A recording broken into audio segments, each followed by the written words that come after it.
Juice में नशीला पदार्थ मिलाकर लाखों के जेवर लेकर फरार। द्वारिकापुरी पुलिस जांच में जुटी। इंदौर के द्वारिकापुरी थाना क्षेत्र में चोरी की एक सनसनीखेज वारदात सामने आई है, जहां एक केयर टेकर ने भरोसे का फायदा उठाते हुए पूरे घर को निशाना बना लिया। आरोपी ने पहले घर की रेकी की और फिर नशीला पदार्थ देकर वारदात को अंजाम दिया। दरअसल इंदौर के द्वारिकापुरी थाना क्षेत्र में एक शातिर केयर टेकर द्वारा की गई चोरी ने इलाके में दहशत फैला दी। जानकारी के मुताबिक गुमास्ता नगर निवासी अब्बास मंगल ने अपने दादाजी की देखभाल के लिए गोपुर चौराहे स्थित एक होम केयर कंपनी के माध्यम से यश बंसल नाम के युवक को केयर टेकर के रूप में रखा था। आरोपी घटना से महज एक दिन पहले ही घर आया और उसने पूरे घर की बारीकी से रेकी की, जिसके बाद 12 अप्रैल की रात आरोपी ने घर में मौजूद पूर्व केयर टेकर दिलीप और परिवार के अन्य सदस्यों को जूस में नशीला पदार्थ मिलाकर पिला दिया। नशे के असर के चलते जब सभी लोग गहरी नींद में सो गए तो आरोपी ने घर में रखे सोने चांदी की जेवर और अन्य कीमती सामान समेटे और मौके से फरार हो गया। सुबह जब परिवार के सदस्य जागे तो घर का सामान बिखरा मिला और चोरी का खुलासा हुआ, जिसके बाद तुरंत पुलिस को सूचना दी गई। पुलिस ने मामला दर्ज कर जांच शुरू कर दी है। घटनास्थल के आसपास लगे सीसीटीवी कैमरों के फुटेज भी खंगाले जा रहे हैं। शुरुआती जांच में यह भी सामने आया कि आरोपी द्वारा दिया गया आधार कार्ड फर्जी था। वहीं इस मामले के बाद पुलिस ने आम लोगों से अपील की है कि वह किसी भी केयर टेकर या घरेलू सहायक को रखने से पहले उसके दस्तावेजों का पुलिस वेरिफिकेशन जरूर कराएं, ताकि इस तरह की घटनाओं से बचा जा सके।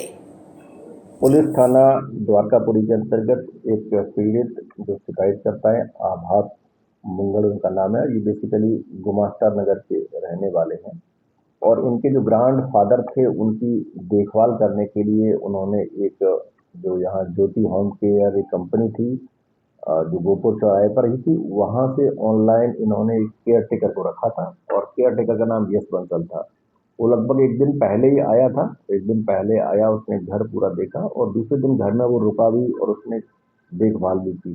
बाद में मतलब इस तरह का भी संदेह किया गया कि वो कुछ जूस वगैरह लाया था, जिसमें उसके जो पूर्व में रहने वाले जो केयर टेकर दिलीप और उनके घर में और भी लोग थे उनको पिलाया होगा। उसके बाद जब ये लोग देर रात गहरी नींद में सो गए, उस समय भी उसने जो इनके घर के जो वैल्यूएबल्स थे, जो गोल्ड और ज्वेलरी का सामान था, उसको लेकर के फरार हो गया। जब सुबह जो फरियादी आभास उन्होंने अपना घर चेक किया तो उसमें काफ़ी उनका गोल्ड और ज्वेलरी का सामान गायब था।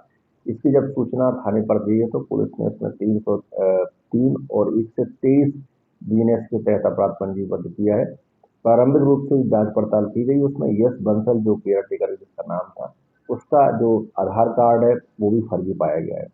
अभी पुलिस ने इस पूरे मामले को इन्वेस्टिगेशन में लिया गया है और चूंकि ये केयर टेकर के अभी फिलहाल इंदौर में कुछ मामले आए हैं कि कई बार इस प्रकार के जो केयर टेकर आते हैं और वो अपने घर से वैल्यूएबल्स और कई बार नकदी और ज्वेलरी लेके गायब हो जाते हैं। इस सबसे मैं अपील भी करूंगा कि इस प्रकार जब भी कहीं कोई केयर टेकर किसी कंपनी से या कहीं से हायर करें तो उसकी पूर्व सूचना पुलिस को दें, उसका वेरिफिकेशन जो पुलिस वेरिफिकेशन है उसका कराएं, साथ में उसकी जो पूरी जानकारी है उसको भी थाने जो संबंधित आपका थाना उसको जरूर दें, ताकि जरूरत पड़ने पर उसका बैक ट्रैक किया जा सके और उसके संबंध में कार्रवाई की जा सके। सर कितने दिनों तक रुका है, कितने दिन अंजाम ये जो चूंकि ये 12 अप्रैल की जो घटना है, 12 अप्रैल की रात की घटना है और एक दिन पहले वो आया था, उस दिन उसने कुछ बहाना बना के चला गया था। दूसरे दिन वो सुबह 12 अप्रैल को सुबह से